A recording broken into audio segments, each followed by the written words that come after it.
Well, Spirit has been on this shit this morning.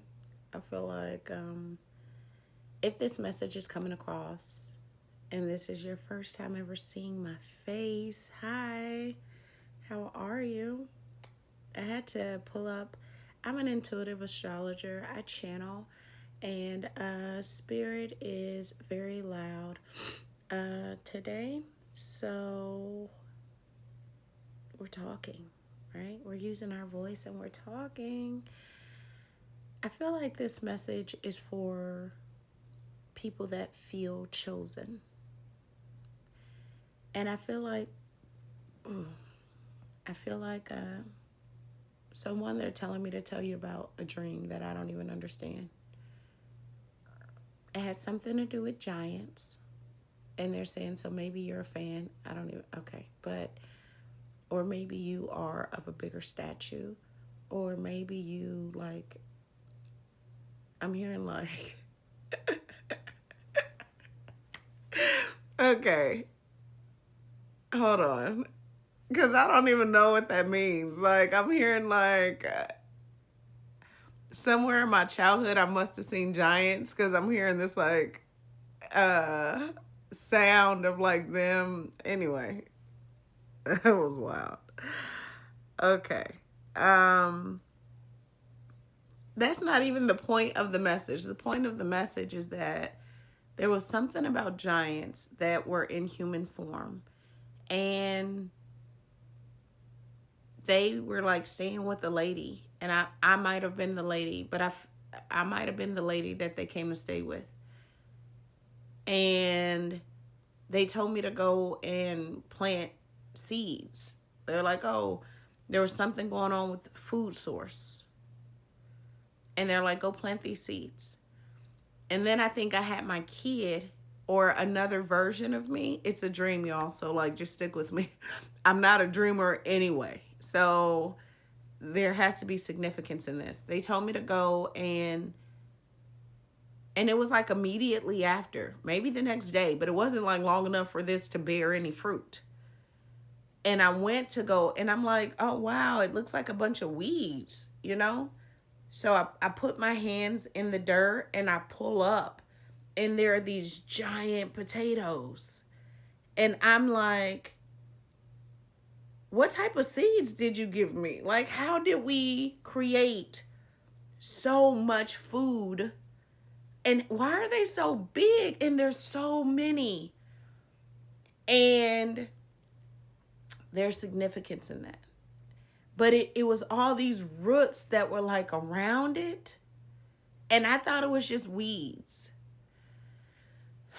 So I'm gonna the other part of this message, I don't know, do with that part that whatever, but that was the dream. I feel like there's something big that is coming in, and I feel like maybe you planted it recently, or maybe you don't feel like you put enough into it, but really you've been doing a lot of work around it, and I feel like you're going to see it soon or something like that. Like, I feel like the manifestation of what you thought based on what you put in, and I feel like there's been like angelic assistance or other realm assistance, because there's all kind of beings, you know, like there's all kind of um beings that are in other dimensions that assist us. um but there has been assistance with it, and I don't think that you've been aware of it. So the other part of the message is to be, you know, when you grow fruit like that, people come to eat. And I feel like you've been going through a lot of lessons of boundaries, a lot of lessons of how to maintain something so big, even though you haven't had it. Kind of like backwards engineering. I feel like God has been preparing you, preparing you. And I feel like, you know, there's a lot of lessons. Like when you were someone who, I've been in leadership my whole life. They're saying, don't talk about you. Okay. um, I feel like you've been being prepared. And I feel like there's also not a warning, but just an understanding that when you are appointed into a position, that often it comes with sacrifice.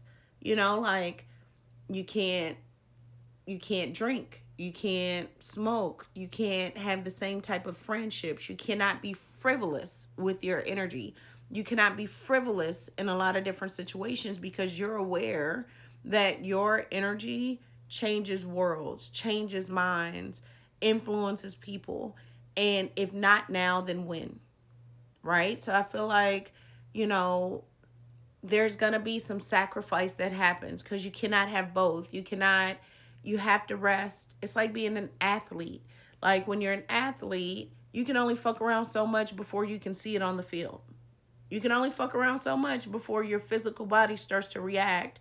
And so there's this element of like preparation that has happened, but what you're about to bring out of the earth is so big and so profound and needed because it's going to feed a lot of people physically, spiritually, energetically, emotionally.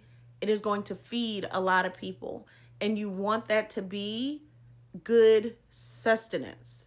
You want people to be able to sustain one, not off of you and what you give, but off of themselves. And we want to assist them, lead them back to self God, right? The assignment is not to be the one from an ego perspective of like, follow me. The assignment is to lead people back to themselves and then to God. That's it. That's all. That's it. And when you understand the assignment, it takes out that accountability of like someone fell in or I'm not doing a good job or no, everyone has their own journey and your job is to maintain you, to keep you together because you're pulling out such goodness from your soul that it's going to land as it's supposed to and it's going to feed who it needs. Okay. I love you.